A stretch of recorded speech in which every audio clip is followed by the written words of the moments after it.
السلام علیکم ورحمۃ اللہ وبرکاتہ۔ ایک بار پھر آپ کا ہم تہہ دل سے شکر گزار ہیں اس متھرا سٹی میں آنے کے لیے۔ آج کا ٹاپک نئی نسل کی دینی تعلیم و تربیت کی اہمیت ہے۔ سب سے پہلے ہم افسان شاعری کو بلانا چاہیں گے قرآن کی تلاوت اور ٹرانسلیشن کے لیے۔ السلام علیکم ورحمۃ اللہ وبرکاتہ۔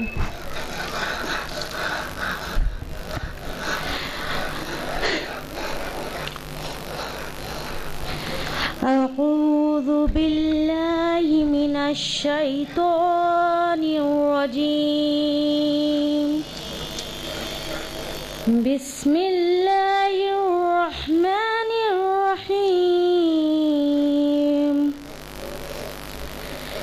الرحمن علم القرآن خلق الإنسان علمه البيان۔ الشمس والقمر بحسبان والنجم والشجر يسجدان، والسماء رفعها ووضع الميزان ألا تطغوا في الميزان وأقيموا الوزن بالقسط ولا تخسروا الميزان والأرض وضعها للأنام فيها فاكهة والنخل ذات الأكمام والحب ذو العصف والريحان، فبأي آلاء ربكما تكذبان؟ خلق الإنسان من صلصال كالفخار وخلق الجن من مارج من نار، فبأي آلاء ربكما تكذبان؟ رب المشرقين ورب المغربين، فبأي آلاء ربكما تكذبان؟ مرج البحرين يلتقيان بينهما برزخ لا يبغيان، فبأي آلاء ربكما تكذبان؟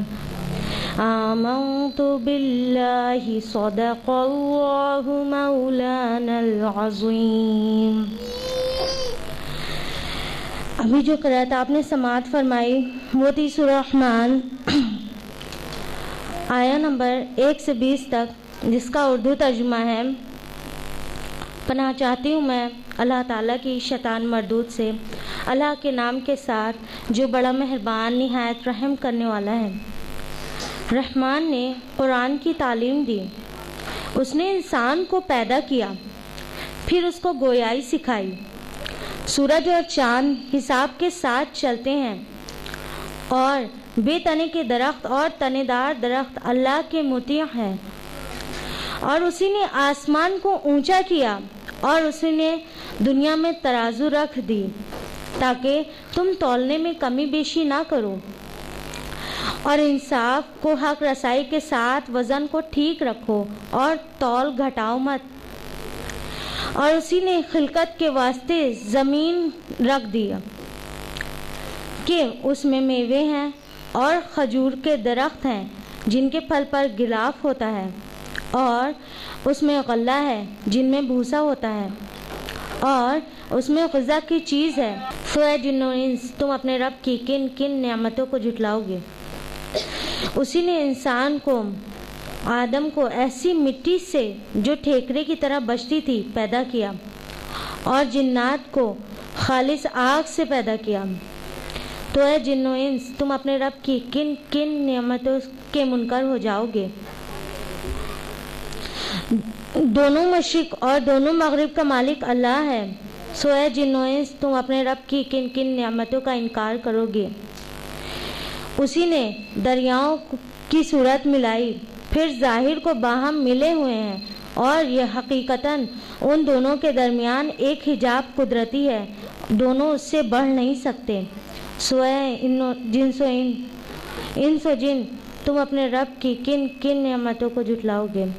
جزاکم اللہ خیر. السلام علیکم ورحمۃ اللہ وبرکاتہ. جزاک اللہ. اب میں آج کی چیف گیسٹ سسٹر اسما شمس کو اسٹیج پہ بلانا چاہتی ہوں. تالیوں کے ساتھ ان کا ویلکم کریے.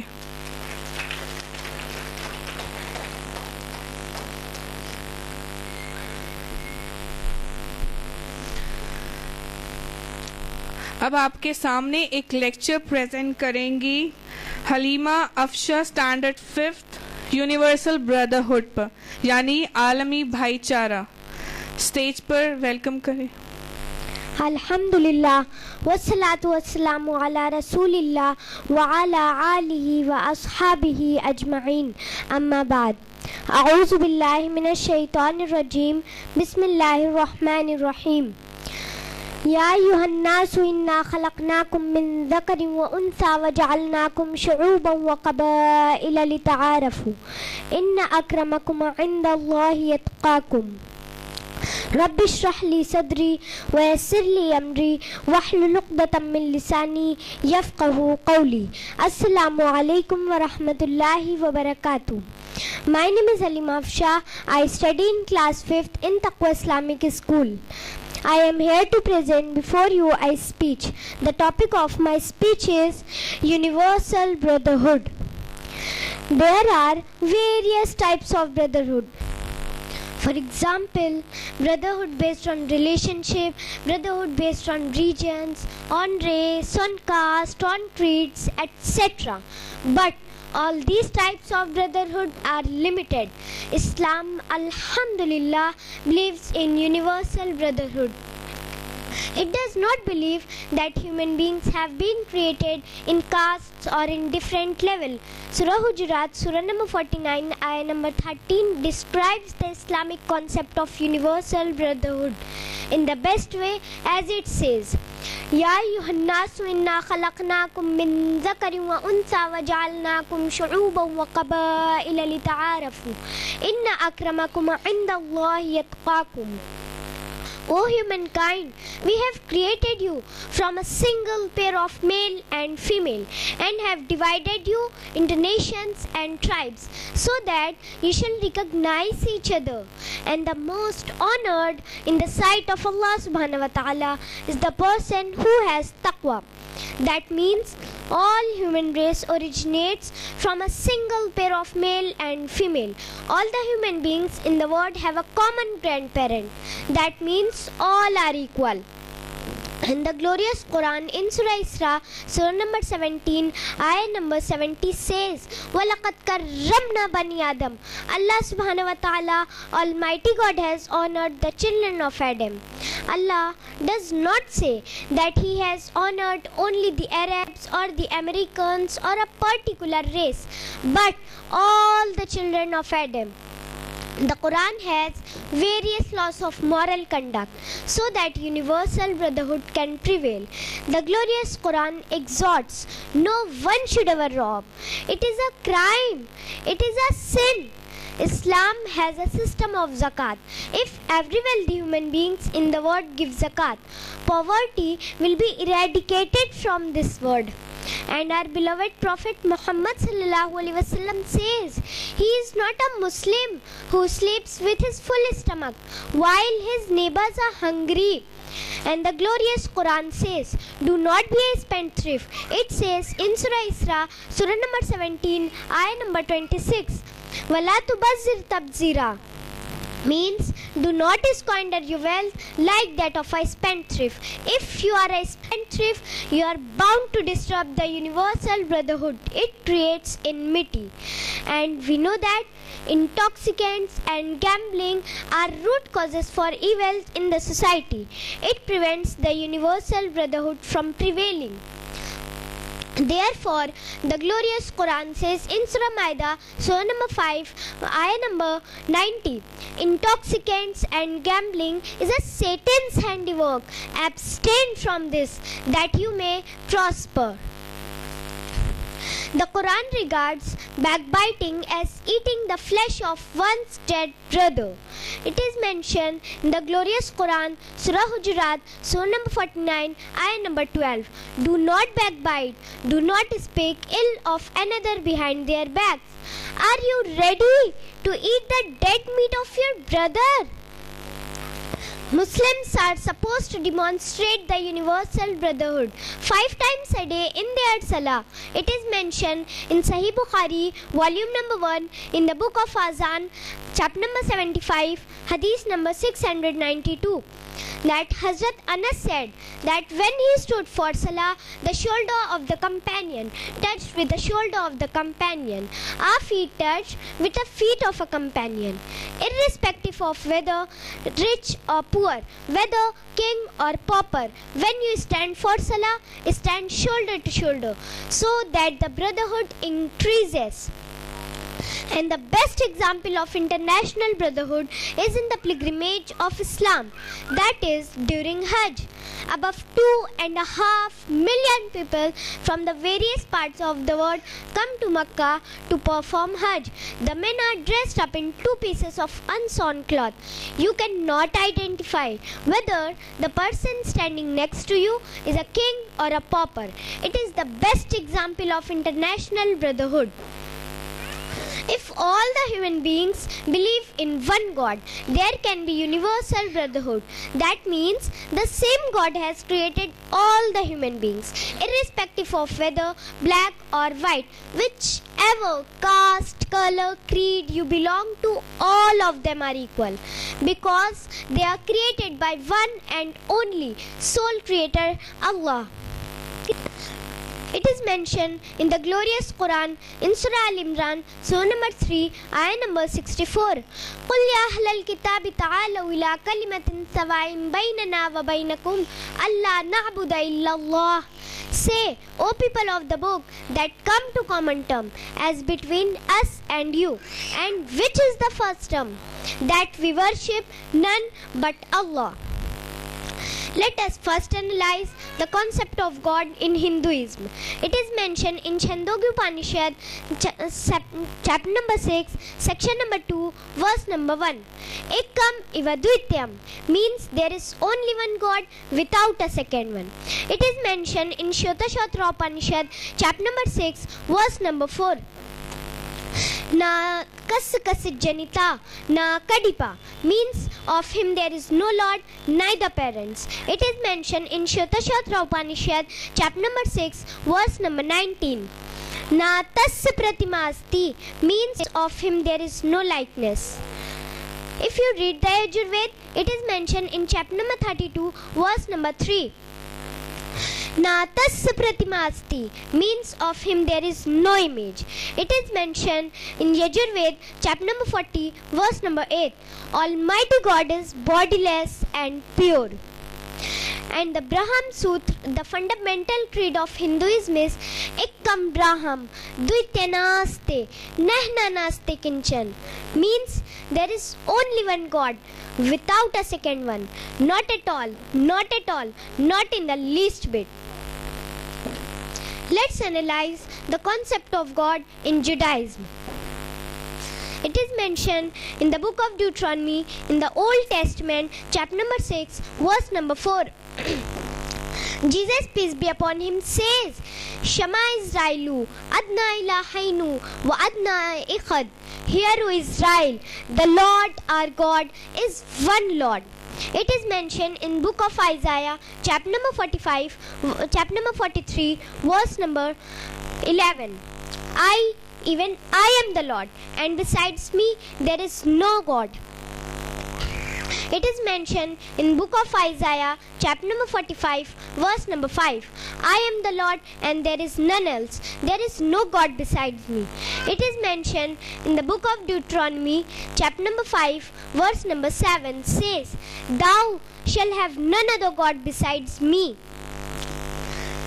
Now, let's discuss the concept of God in Christianity. If you will read the Bible, there is not a single statement in the complete Bible where Jesus, peace be upon him, says that he is God, or where he says, worship me. In fact, if you will read the Bible, Jesus, peace be upon him, himself says, it is mentioned in Gospel of John, chapter number 10, verse number 28. My Father is greater than I. Gospel of John, chapter number 12, verse number 29. My Father is greater than all. Gospel of Matthew, chapter number 12, verse number 29. I cast out devils by the Spirit of God. It is mentioned in Gospel of Mark, chapter number 12, verse number 29. Shema Israelu. Adna ilahainu, Adna ikhad. Hear, O Israel, the Lord our God is one Lord. And now, let's analyze the concept of God in Islam.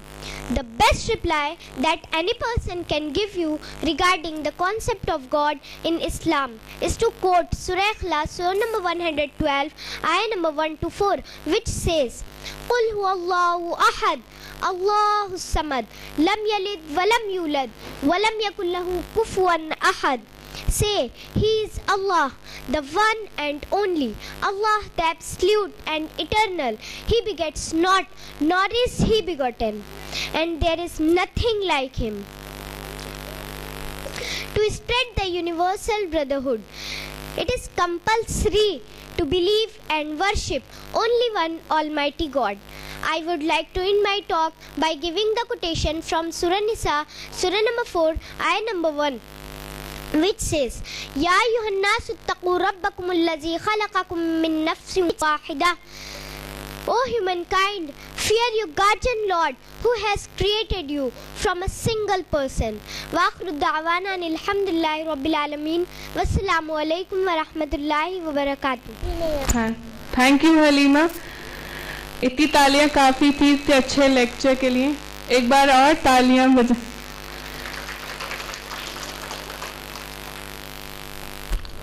कुछ बातें जो इन्होंने अपने lecture में बताई उस पर मैं बताऊंगी. इन्होंने सबसे पहले मैं बताऊंगी गीबत कितना गुनाह है जो लोग आम जिंदगी में एक दूसरे की गीबत करते हैं.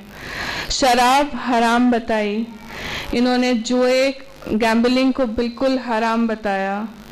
ये फरमाया कि हम एक खुदा से पैदा हैं, हम एक को मानते हैं, कोई फ़र्क नहीं है हम लोगों में, लेकिन हमने इस दुनिया में रहकर आपस में बहुत फ़र्क कर रखा है.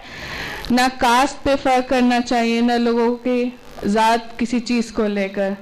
आलमी भाईचारा ज़रूरी है, यूनिवर्सल ब्रदरहुड. अब मैं बुलाना चाहूँगी अनम जावेद को जो तकवा इस्लामिक स्कूल की स्टूडेंट हैं. एक लेक्चर जिसका टॉपिक है फ़हमुल कुरान ज़रूरी है. अल्हम्दुलिल्लाह वस्सलातु वस्सलामु अला रसूलिल्लाह व अला आलिहि व अस्हाबिहि अजमईन. अम्मा बाद. अऊज़ु बिल्लाहि मिनश शैतानिर रजीम. बिस्मिल्लाहिर रहमानिर रहीम. इन्नल्लाहा यरफ़उ बिहाज़िल किताबि अक़वामन व यज़उ बिहि आख़रीन. रब्बि इश्रह ली सदरी व यस्सिर ली अमरी वहलुल उक़दतम मिन लिसानी यफ़क़हू क़ौली. अस्सलामु अलैकुम व रहमतुल्लाहि व बरकातुहू. मेरी आज की इस गुफ्तगू का मौजू है फ़हमुल कुरान ज़रूरी है. दुनिया का कोई भी शख्स तब तक मुसलमान नहीं हो सकता जब तक वो कुरान को अल्लाह का कलाम ना माने. अल्हम्दुलिल्लाह हम सब इस बात पर दिलो जान से ईमान रखते हैं कि कुरान अल्लाह का कलाम है. यह हमारे खालिक की तरफ से हमारे लिए हिदायतनामा है, हमारे लिए ज़िंदगी गुजारने का तरीका है, हमारी दुनिया और आखिरत में कामयाबी का वाहिद ज़रिया है. ये वो बातें हैं जो हम ज़बान से हमेशा अदा करते हैं, लेकिन गौर करने की बात यह है कि जो बातें हम ज़बान से अदा करते हैं क्या वाकई उन पर दिल से यकीन है. अगर हम इस सवाल का जवाब तलाश करें तो मालूम होगा कि हमें से अक्सर लोग इस बात पर दिल से यकीन नहीं रखते. یہ کہہ کہ میرا مقصد آپ کا دل دکھانا ہرگز نہیں ہے، بلکہ ضرورت اس بات کی ہے کہ ہم اپنا جائزہ لیں اور اسے سمجھنے کی کوشش کریں کہ کیا واقعی ہم قرآن کو اللہ کا